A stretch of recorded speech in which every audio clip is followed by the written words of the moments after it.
Hello students, welcome to my YouTube channel maths में DG. और आज हम करेंगे क्लास 10th का chapter number 9। Introduction to trigonometry हो चुका, तो totally this chapter is based on the trigonometry. Trigonometry पे ही बेस्ड है और इसका नाम भी एप्लीकेशन ऑफ ट्रिग्नोमेट्री है। क्या? एप्लीकेशन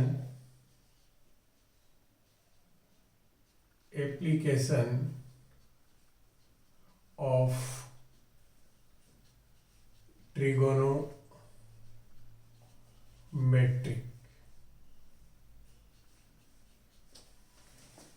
जैसा कि मैंने कहा कि पूरा ही ट्रिग्नोमेट्री पे बेस्ड है, तो तुम्हें ट्रिग्नोमेट्री रेशियोज है उनका नॉलेज होना चाहिए।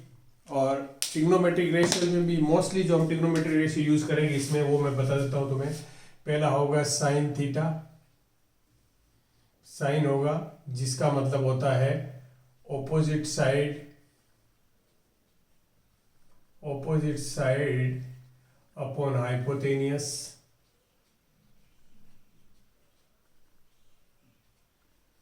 और दूसरा होगा कॉस थीटा जिसमें होगा बेस साइड अपॉन हाइपोटेनियस। और तीसरा होगा टेन थीटा जिसका मतलब है opposite side upon base side upon base side. जब हम ट्रिग्नोमेट्रिक रेशियोज की बात कर रहे हैं, इसका मतलब इस चैप्टर में जितने भी डायग्राम्स बनेंगे वो सब क्या होंगे? Right angle triangle. क्या होंगे? Right angled triangle. ये राइट एंगल ट्राइंगल में होगा। अब एक राइट एंगल ट्राइंगल में कितनी चीजें होती है, ध्यान से देखो। अगर मैं बात करूं,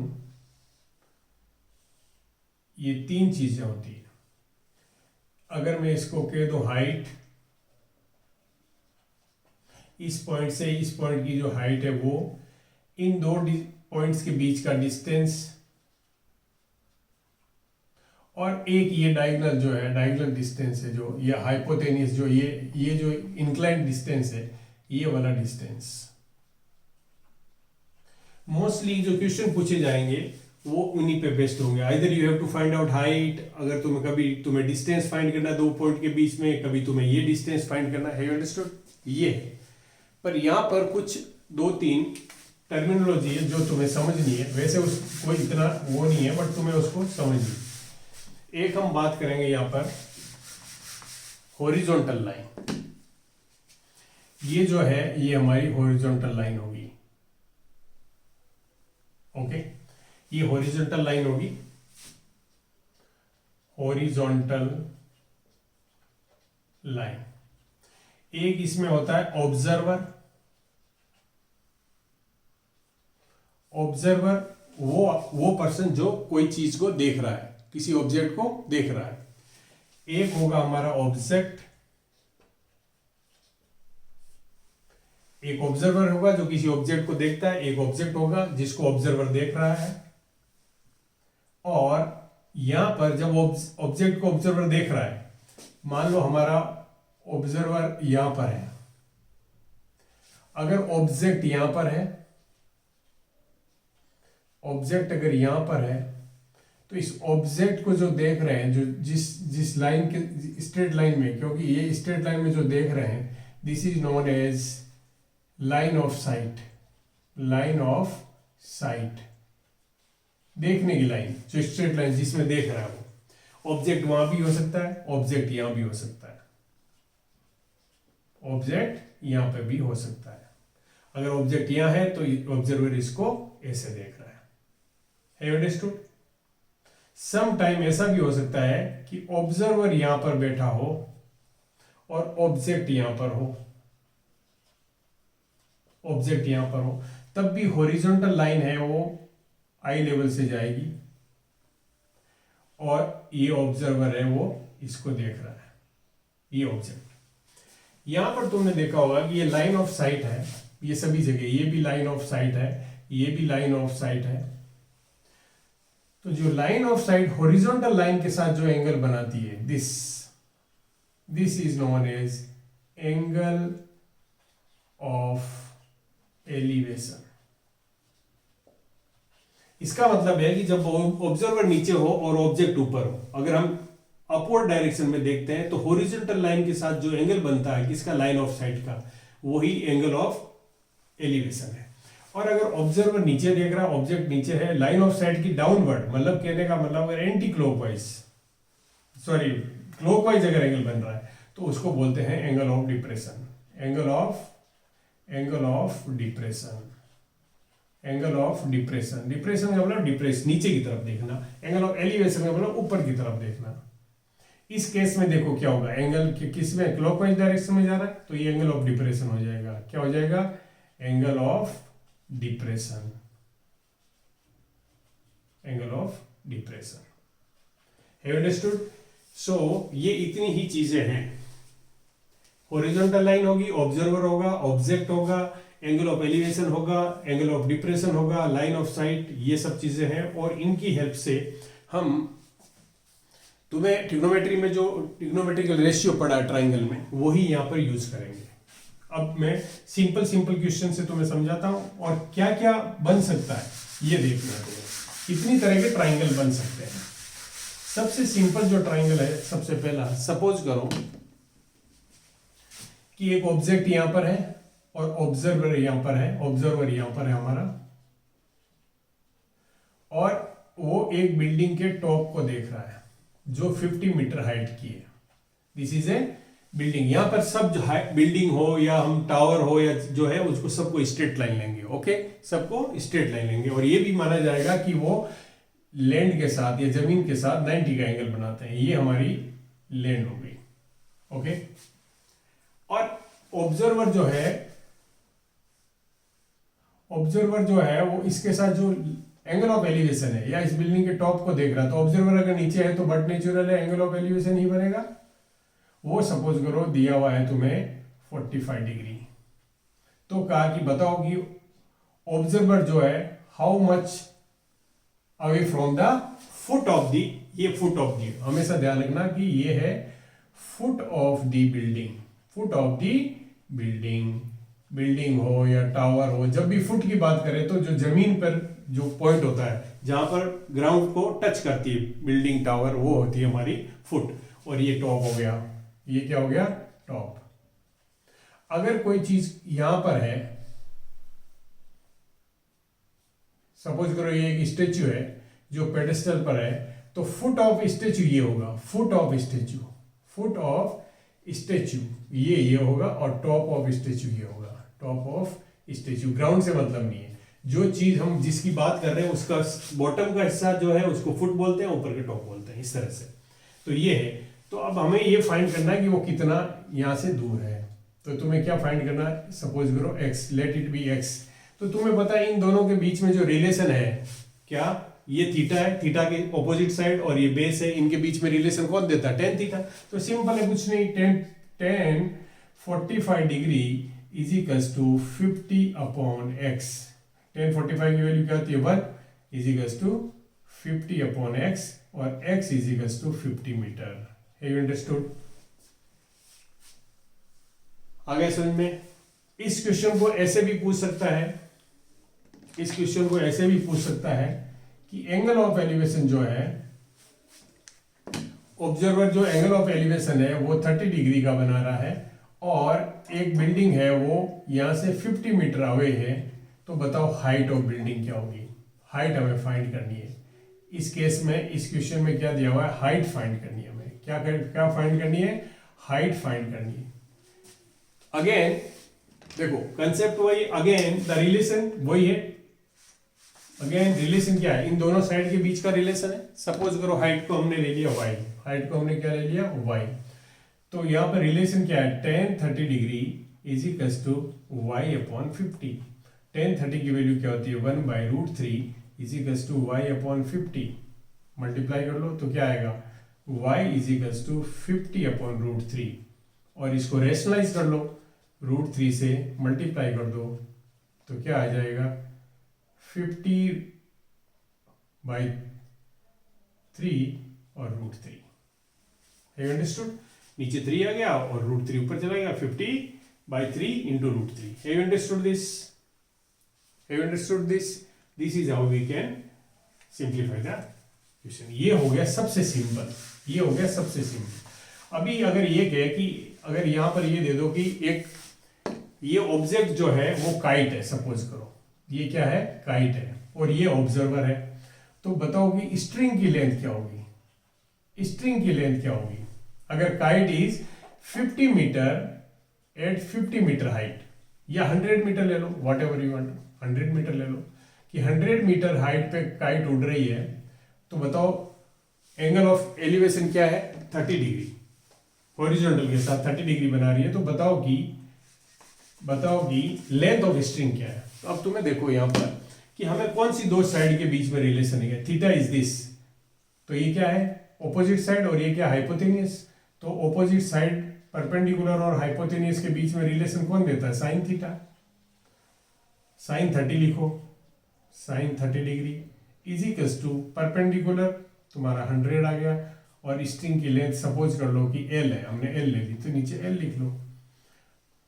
साइन 30 कितना होता है 1/2 100/L, और अगर तुम L निकालना चाहोगे तो क्या हो जाएगा 100 into 2, तो इज इक्वल्स टू 200 metre. Have you understood this? Like this. तो तीनों में से कोई भी दो साइड गिवन होगी तुम्हें, इनडायरेक्टली डायरेक्टली जो भी होगा, और एंगल दिया हुआ एंगल ऑफ एलिवेशन या एंगल ऑफ डिप्रेशन, तो हमें फाइंड करना है. तो हमने क्या फाइंड किया, एक बार हमने हाइट फाइंड कर ली, एक बार हमने ये दो डिस्टिंक्ट पॉइंट के बीच का डिस्टेंस फाइंड कर लिया, और देन हमें हाइपोटेनियस फाइंड कर ली. ये 3 पे बेस्ड क्वेश्चन होंगे. अब क्वेश्चन की मिक्सिंग होगी कि हमें डायरेक्टली कुछ गिवन नहीं है, वो हमें कहीं और से लेना होगा, तो इस तरह से क्वेश्चन बनते हैं. अब मैं तुम्हें बताऊं कि जैसे ट्राइंगल कैसे कैसे बन सकते हैं, कैसे कैसे सिचुएशंस आ सकती है, वो ध्यान से देखो.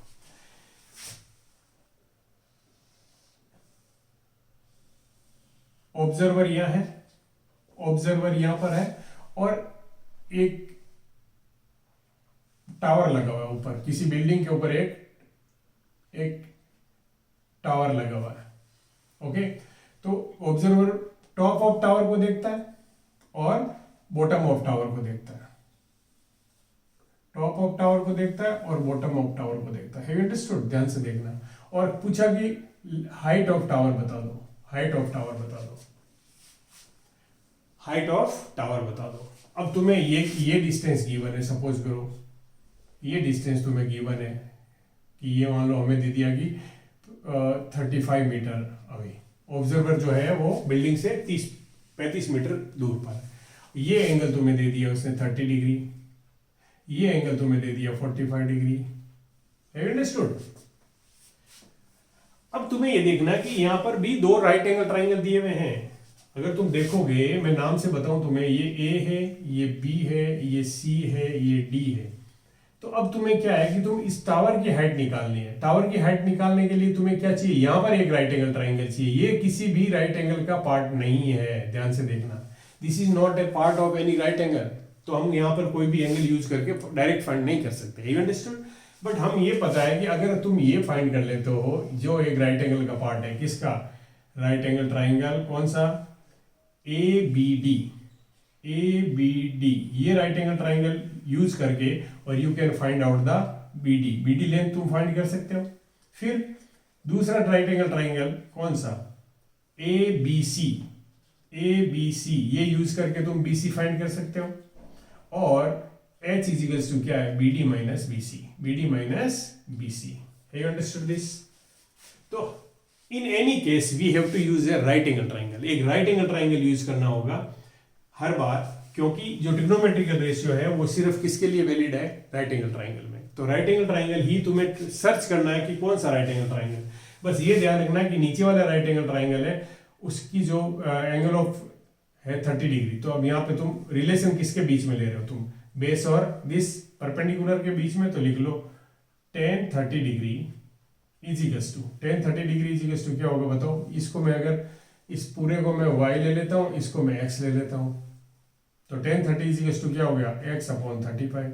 और tan 30 होता है कितना, 1/√3 इज इक्वल्स टू x/35, और x इज इक्वल्स टू क्या आ गया तुम्हारा 35/√3. ओके, अब तुम चलो निकालो y निकाल लो.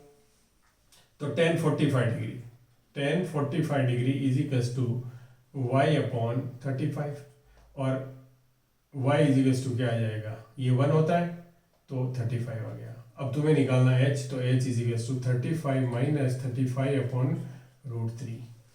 अब तुम क्या करो, एलसीएम ले लो, या इसको रेशनलाइज नहीं, √3 नीचे ले लो, √3 और ऊपर क्या आ गया 35 कॉमन ले लो, तो यहाँ पर √3 माइनस 1 रह गया। अब तुम √3 से मल्टीप्लाई करके लिख सकते हो 35 √3 और अंदर √3 minus 1 upon 3। This is how you can find out the, ये इतने मीटर तुम्हारी हाइट आ गई। You understood this? इस तरह से ये डायग्राम हो गया। दूसरी तरह का देखो, दो ट्राइंगल है इसमें, एक ये ट्राइंगल और एक ये ट्राइंगल। अब मैं तुम्हें अगर ये कहूं,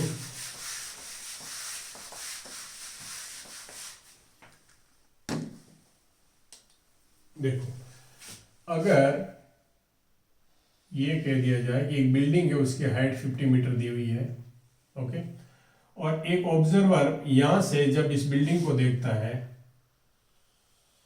तो वो एंगल ऑफ एलिवेशन है वो 45 डिग्री का बनता है। अब ये ऑब्जर्वर यहाँ पर मूव करता है कुछ डिस्टेंस आगे जाता है और यहाँ से ऑब्जर्व करता है, तब वो एंगल ऑफ एलिवेशन है वो 60 डिग्री हो जाता है। ओके, देखो ये ध्यान रखना कि ऑब्जर्वर जब नजदीक जा रहा था एंगल बढ़ता है, एंगल इंक्रीज हो जाएगा। अब बताओ कि वो क्या कहा कि इसके बाद what is the distance between the observer and the foot of the building, observer and foot of the building के बीच का डिस्टेंस बताओ क्या है। जो ट्राइंगल पहले खड़े थे अब मैंने देखो ऐसे उल्टे हो गए, कोई फर्क नहीं पड़ता। यहां पर सेम, अब तुम यहां पर ये डिस्टेंस मान लो, ये डिस्टेंस जो है, क्या ये डिस्टेंस डायरेक्ट निकाल सकते हो तुम? ये डिस्टेंस डायरेक्ट, ये तो डायरेक्ट निकल सकता ना डिस्टेंस, ये डिस्टेंस तो डायरेक्ट निकलता है। अगर तुम्हें ये पूछ ले कि यहां से यहां का डिस्टेंस, ऑब्जर्वर कितना चला, observer how much observe move towards the, कितना टू बिल्डिंग की तरफ ऑब्जर्वर चला है, ये निकालना है तुम्हें। तो ये निकालना है तुम्हें एक्चुअल में, तो निकाल लो, ये दे दो इसका नाम ABC और D। तो फिर पहले ये ट्राइंगल यूज करोगे तो क्या होगा, tan 45 degree is equals to क्या होगा, BD मतलब 50 अपॉन दिस मच, पूरा ये पूरा यहां से यहां तक का y ले लो, तो अपॉन y, तो y इज इक्वल्स टू 50 आ गया समझ में, y इज इक्वल्स टू 50 आ गया।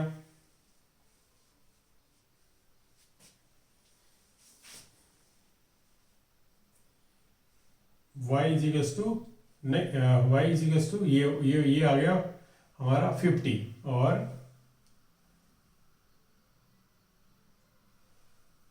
अगर ये 45 से ये हो गया 60, तो ये हो गया 50, और ये क्या है, अगर इस ट्राइंगल में हम बात करें, इसमें अगर हम बात करें तो ये हमारा आ जाएगा tan 60 is equals to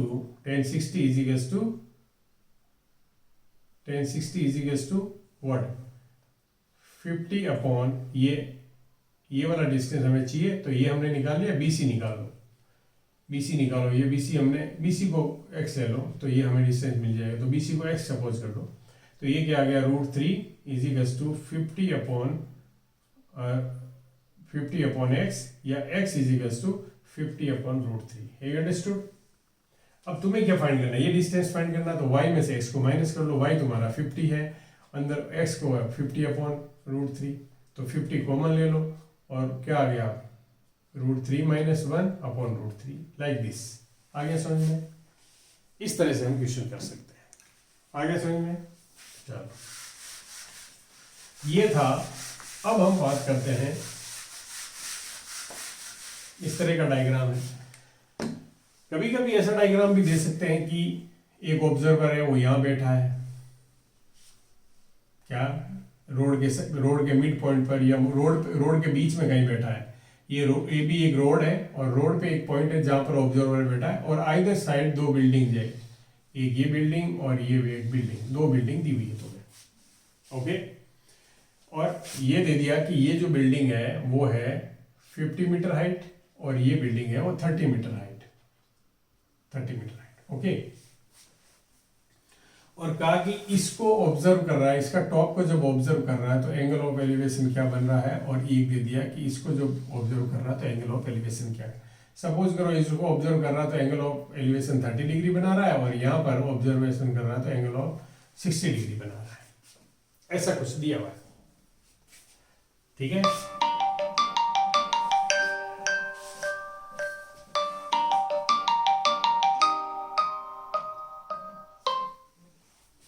okay, सो ये दिया हुआ तुम्हें। अब ये सोचो मिड पॉइंट दिया हुआ हमें। अब उसने ये कहा कि विड्थ ऑफ रोड निकालो, क्या, रोड की विड्थ निकाल लो। तो तुम आसानी से निकाल सकते हो, ये निकाल लो x, ये निकाल लो y, और दोनों को ऐड कर दो तो width of A B equals to क्या हो गया, A B equals to X plus Y. Okay, X plus Y. अगर कभी कभी वो दे देता है कि तुम्हें ये रोड यहाँ से रोड का तुम्हें विड्थ दे दिया और फिर एक बिल्डिंग की हाइट पूछ लेता है, तो वो कैसे भी क्वेश्चन मिक्स हो सकता है। फिर इस तरह का डायग्राम बन गया, तो इसमें एक्स प्लस वाई क्या होगा, यहाँ से तुम x निकाल सकते हो 1060 यूज करके, इधर 1030 यूज करके ये निकाल दो और दोनों को ऐड कर दो। जैसे यहाँ पर क्या आएगा 1060, इस ट्राइंगल की बात कर रहा हूँ, 1060 इजिकल्स टू क्या होगा बताओ, 30/x, और 1060 की वैल्यू क्या होती है √3, तो ये क्या होगा 30/x, तो ये क्या हो जाएगा x equals to 30/√3। Okay, y निकाल लो, 1030 इजिकल्स टू 50/y, और y इजिकल्स टू क्या हो जाएगा 50√3, ये 1/√3 होगा तो 50√3 ये आ गया। दोनों को ऐड कर दो। इसको भी तुम लिख सकते हो क्या, इसको भी लिख सकते हो तुम 10√3, इसको भी लिख सकते हो 10√3, और ये हो गया 50√3, तो क्या आ जाएगा answer, A B equals to 60√3। This is your answer. एक अंडरस्टूड, मीटर लिख दो। This is how we can find out. तो कॉम्बिनेशन ऑफ ट्राइंगल हो गया यहाँ पर, है ना। कभी कभी वो ये दे सकता है, ये डायग्राम बन सकता है, कभी कभी ये डायग्राम भी बन सकता है कि यहां से ऑब्जर्वर एक बेलून को देख रहा है और वो एंगल जो बना रहा है कुछ, ठीक है, और अब बेलून है वो मूव कर जाता है कुछ डिस्टेंस, और अब ऑब्जर्वर इसको देख रहा है तो ये एंगल बन जाता है। तो फाइंड करो कि यहाँ से यहाँ का डिस्टेंस कितना है, ये डिस्टेंस फाइंड कर लो। तो ये निकाल सकते हैं क्या, तो देखो यहाँ से तुम राइट एंगल ट्राइंगल बनाओगे, दो राइट एंगल ट्राइंगल बन गए, एक ये बन गया जिसमें ये लेंथ निकल जाएगी अगर हमें ये गिवन है तो, और अगर ये ट्राइंगल है तो अगर ये एंगल दिया हुआ है और ये दी हुई है ये लेंथ, तो हम क्या निकाल सकते हैं, ये लेंथ भी निकाल सकते हैं और ये भी, तो दोनों बीच में डिस्टेंस हम इस तरह से फाइंड कर सकते हैं। Have you understood this? Question अभी करेंगे पर तुम समझ लो कि डायग्राम किस किस तरह के बन सकते हैं, किस किस तरह के डायग्राम बन सकते हैं। ऑब्जर्वर यहां बैठा है, एक ऑब्जेक्ट यहां पर है, उसकी मिरर इमेज यहां पर बन रही है, ठीक है। ऑब्जर्वर यहां से देख रहा है, ये लो, ये दो डायग्राम बन गए। ये एंगल ऑफ, देखो ये एंगल ऑफ क्या हो गया एलिवेशन, ये एंगल ऑफ डिप्रेशन हो गया। तो एंगल ऑफ एलिवेशन से ये डिस्टेंस निकल जाएगा, एंगल ऑफ डिप्रेशन से ये निकल जाएगा, दोनों इमेज और इसके बीच का डिस्टेंस तुम फाइंड कर सकते हो। कभी कभी ऐसा भी दिया जा सकता है कि ऑब्जेक्ट कहीं ऊपर बैठा है, यहाँ बैठ इस बिल्डिंग पे बैठ के देख रहा है और वो एक क्लाउड को देख रहा है और क्लाउड की शेडो जो बन रही है वो यहाँ बन रही है, इसको देख रहा है। तो ये एंगल ऑफ, अब देखो एंगल ऑफ डिप्रेशन क्या होगा, ये होगा यहाँ से हमेशा लाइन हॉरिजॉन्टल लाइन, ये एंगल ऑफ क्या हो गया एलिवेशन, और ये एंगल ऑफ क्या हो गया डिप्रेशन। आगे समझ में, एंगल ऑफ डिप्रेशन। तो ये ग्राउंड लेवल है, ये ग्राउंड लेवल है, ये ग्राउंड लेवल है सपोज करो। अब ये पूछता है कि ग्राउंड लेवल के नीचे इमेज कितनी नीचे, तो ये भी पूछ सकता है ना। तो इस तरह से कोई भी डायग्राम बन सकते हैं हमारे पास, कोई भी डायग्राम बन सकते हैं। ये डेप्थ ऑफ लेक पूछ सकता है, पर होगा हर जगह right angle triangle. You have to search out, you have to find out the right angle triangle. बस ये दिस इज द मेन, हर तरह से तुम्हें राइट एंगल ट्राइंगल निकालने की कोशिश करनी है। ओके, चलो अब हम बात करते हैं, कुछ क्वेश्चंस लेते हैं और फिर मैं कुछ क्वेश्चंस कराता हूँ तुम्हें, कुछ इंपॉर्टेंट क्वेश्चंस कराता हूँ तुम्हें।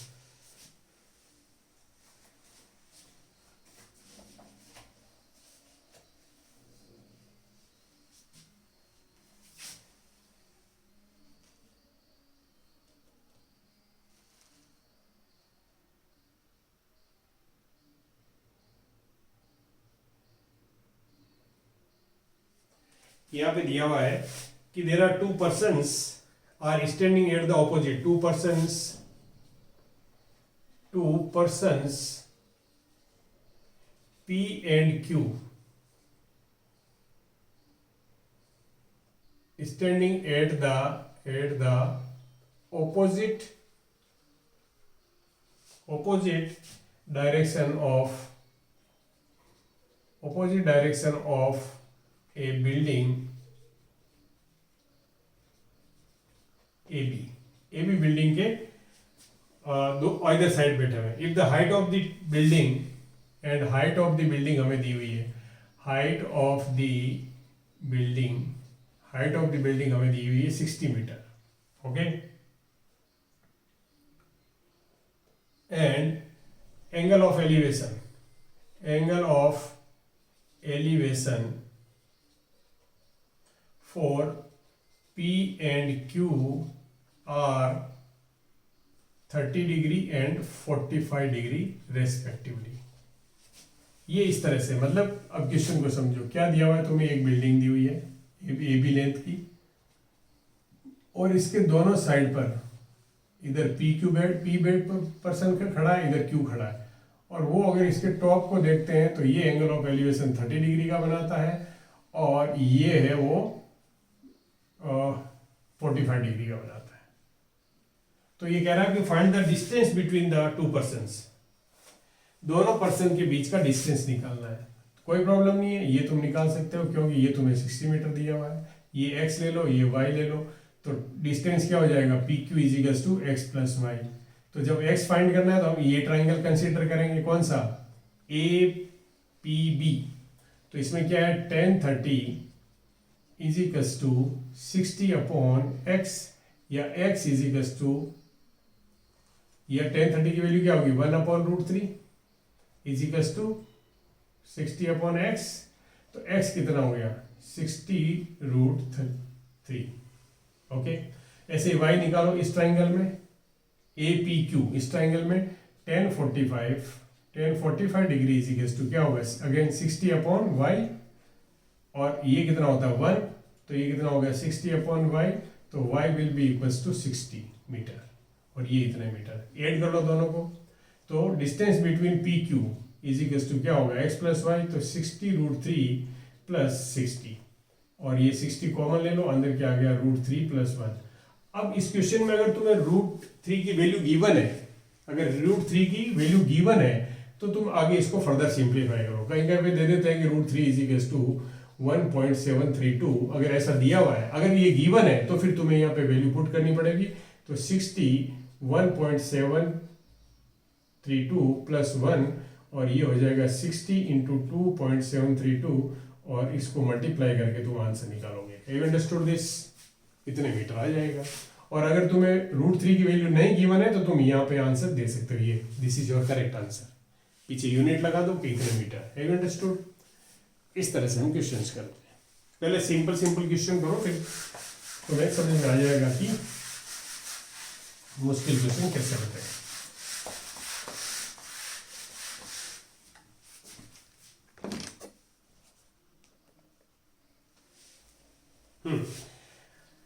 अगला क्वेश्चन मैं तुम्हें ये करा रहा हूं,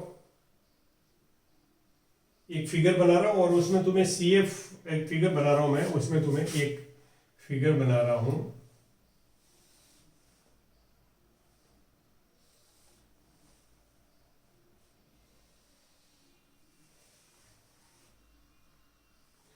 ये 5 मीटर दिया हुआ है, और हमें ये ए बी सी और ये डी,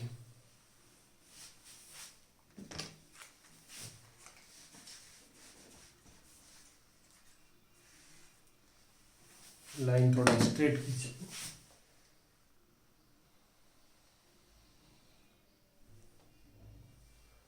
और यहां से जो ये एंगल है वो तुम्हें गिवन है 45 डिग्री। यहां से जो एंगल है वो तुम्हें गिवन है 45 डिग्री। तो इस लाइन को एक्सटेंड कर लो और कहा कि फाइंड डीसी। डीसी फाइंड करना है, तो डीसी फाइंड करना है। तो देखो अगर मैं इसको यहां पर ए डैश लिख लेता हूं तो मुझे ए डैश सी तो पता है कितना है 5 मीटर, क्योंकि ये रेक्टेंगल बन गया, रेक्टेंगल की ऑपोजिट साइड सारी इक्वल, तो ये जितना ए बी है उतना ही ए डैश सी हो गया। अब तुम्हें फाइंड करना है सिर्फ, क्योंकि D C is equals to, मैंने डी सी को दो पार्ट में बना दिया कि A dash C plus A dash D. A dash C तुम्हारे पास ऑलरेडी आ गया, तुम्हें ए डैश डी निकालना है तो बिल्कुल निकाल सकते हो। ये डिस्टेंस कितना 5, ये डिस्टेंस कितना है, ये भी डिस्टेंस दिए गिवन होगा ना तभी तो निकलेगा। तो ये तुम्हें दिया हुआ है 20 मीटर, तो ये 20 मीटर है, तो ये भी कितना हो गया 20 metre, opposite side of rectangle. आगे समझ में? तो अब तुम ये निकाल लो, तो सिंपल है, कुछ नहीं करना है तुम्हें। 1045 लिखो, 1045 degree, 1045 degree, 1045 degree is equals to A dash D upon 20 metre, यही होगा। 20 लिख लो, ये 1 है तो ये क्या हो गया A dash D is equals to 20, तो A dash D is equals to 20 और 20 और इसमें ऐड कर दो, तो यहाँ पर डी डैश डी कितना आ गया, ए डैश सी कितना तुम्हारा 5 मीटर और ये हो गया 20, तो टोटल हाइट कितनी होगी 25 metre. Have you understood this? Like this, इस तरह से हम फाइंड कर सकते हैं। ठीक है, कुछ डायग्राम है, फिर हम वर्ड प्रॉब्लम करेंगे। अभी कुछ डायग्राम समझ लो तुम, कि डायग्राम से किसी भी क्वेश्चन को डायग्राम बन जाता है तो फिर सिंप्लीफाई करने में दिक्कत नहीं है। और फिर डायग्राम कैसे बनेगा वो हम वर्ड प्रॉब्लम हमें गिवन होगी तो उससे हमें डायग्राम्स निकालने होंगे कि किस तरह से डायग्राम निकालने हमें।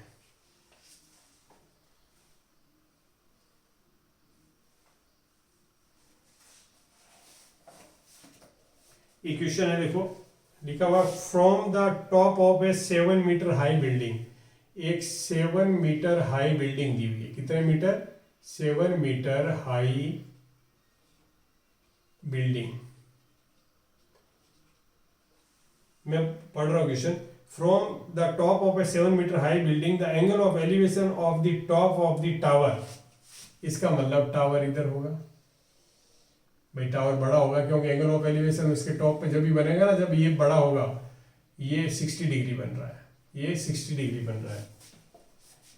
From the top of a 7 metre high building the angle of elevation of the top of the tower is 60 degree and the angle of depression of the foot of the tower. और यहीं से बैठा बैठा observer इसके foot को देख रहा है तो वो एंगल बना रहा है 45 डिग्री। ये तुम्हें गिवन है। Okay,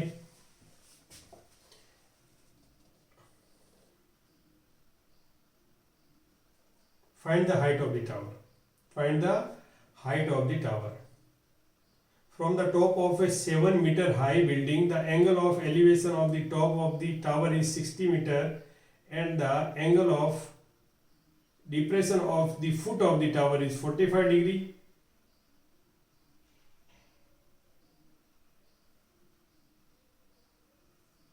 Find the height of the tower.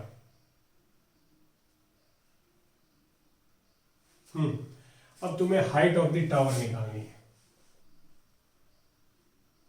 अगर इस तरह से क्वेश्चन तुम अगर देखते हो, इस तरह से क्वेश्चन को अगर देखते हैं तो फिर तो हमें सिर्फ यही निकालना होगा। From the top of a 7 metre high building the angle of elevation of the top of the tower is 60 degree and the angle of depression of the foot of the tower is 45 degree. Find the height of the tower. देखो यहाँ पे smart अगर बच्चा होगा तो वो ये करेगा कि इसकी जरूरत ही नहीं है, नीचे वाला की कैलकुलेट करने की जरूरत ही नहीं है तुम्हें।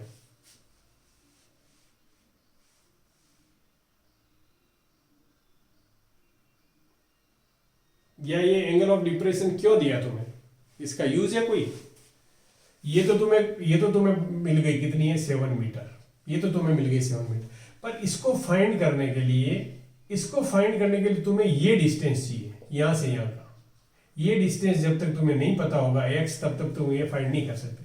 तो क्या हम ये जो गिवन पर इंफॉर्मेशन है इससे x निकाल सकते हैं? देखो ये 45 डिग्री है तो ये भी कितना होगा? 45 degree. Have you understood this?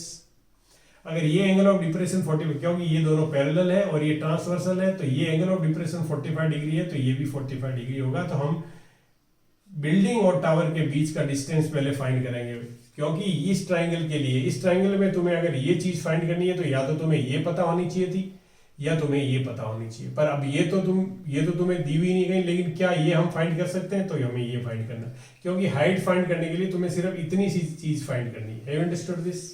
आगे समझ में? तो ये यूज करके पहले हम ये निकालेंगे x, ये x है तो ये भी x है, तो ये यूज कर लो। 10 45 degree is equals to 7/x, तो x कितना आ गया? 7 मीटर। तो ये हमें 7 मीटर मिल गया। अब तुम 60 डिग्री यूज करके इसको फाइंड कर लो। तो 10 60 डिग्री इज इक्वल्स टू 7 ये कर लो तुम y, तो y/x, और ये हो गया √3 इज इक्वल्स टू y/x कितना आया? 7, तो y कितना हो गया? 7√3। आगे समझ में? और ये टोटल हाइट तुम्हें फाइंड कर लो। 7 + 7√3 इज इक्वल्स टू 7 कॉमन ले लो तो अंदर क्या रह जाएगा? √3 + 1 मीटर। ये हाइट आ गई टावर की। अब यह √3 की वैल्यू गिवन नहीं है क्वेश्चन में, तो ये हम ऐसे फाइंड कर सकते हैं। आ गया समझ में? इस तरह से हमें क्वेश्चन, अब यहाँ पे 2 ट्राइंगल देने का मतलब है, एक ट्राइंगल से हमने ये फाइंड किया क्योंकि हमें यहाँ जरूरत थी। तुम्हें देखो पहले डायग्राम अगर बन गया तो तुम्हें फाइंड क्या करना है? देखो ये हाइट टोटल फाइंड करनी है, उसमें से ये 7 मीटर तो तुम्हें गिवन है, तो फाइंड तो इतना ही करना है ना। बट ये ट्राइंगल, अगर हमें ये राइट एंगल ट्राइंगल दिया हुआ है और ये तुम्हें 60 डिग्री दिया हुआ है, ये तुम्हें फाइंड करना है, तो इसके लिए 2 चीजें जरूरी है, या तो तुम्हें ये पता होना चाहिए या तुम्हें ये पता होना चाहिए। क्योंकि अगर ये पता होगा तो तुम साइन, ट्रिग्नोमेट्रिकल रेशियो कौन सा है? साइन यूज करके फाइंड कर सकते हो, और ये दिया हुआ तो 10 दिया हुआ, तो ये तुम कहां से फाइंड करोगे? अब तो नीचे आ जाओ, क्योंकि यहाँ 45 दिया हुआ, ये एंगल 45 है, तो तुम ये यूज कर सकते हो, या यहाँ पे भी बना सकते हो। यहाँ पे भी देखो ये फाइंड करना है तुम्हें, तो ये क्या है? ऑपोजिट साइड ये 10 है, तो दिस अपॉन दिस 10 45, तो ये 7 मीटर आ जाएगा, ये 7 मीटर आ गया, तो ये यूज कर लो। Have you understood this? तो इस तरह से हम इसकी क्वेश्चंस को करते हैं। पहले हमें डायग्राम लेआउट करना, फिर हमें क्या फाइंड करना, उसके लिए रिक्वायरमेंट्स क्या है। तुम उस तरह से स्टेप्स फॉलो करोगे तो डेफिनेटली प्रॉब्लम सॉल्व कर लोगे। इसमें कोई प्रॉब्लम है नहीं इतना, क्योंकि हमें यहाँ पे सिर्फ क्या करना है? डिस्टेंसेज है। क्या है? डिस्टेंस यूज करना है, सिर्फ डिस्टेंस। तो कभी हाइट, कभी ये डिस्टेंस, कभी हाइट, कभी डिस्टेंस, ये फाइंड करना होता है। एक्चुअली फाइंड हमें डिस्टेंस फाइंड यूज करना होता है और ट्रिग्नोमेट्रिकल रेशियो यूज करके। तो आज के इस वीडियो में हम इतना ही करेंगे। नेक्स्ट वीडियो में कुछ important question from this chapter जो बोर्ड में आए हुए क्वेश्चन हैं या बोर्ड में आने लायक क्वेश्चन है, वो मैं तुम्हें कराऊंगा। और अगर तुम्हें वीडियो अच्छा लगा है, पसंद आया है, तो चैनल सब्सक्राइब करो, अपने फ्रेंड्स के साथ शेयर करो, ओके, और ताकि तुम्हारे फ्रेंड्स भी इस ज़्यादा से ज़्यादा फ़ायदा उठा सके और उनको भी फ़ायदा मिल सके। Bye, take care.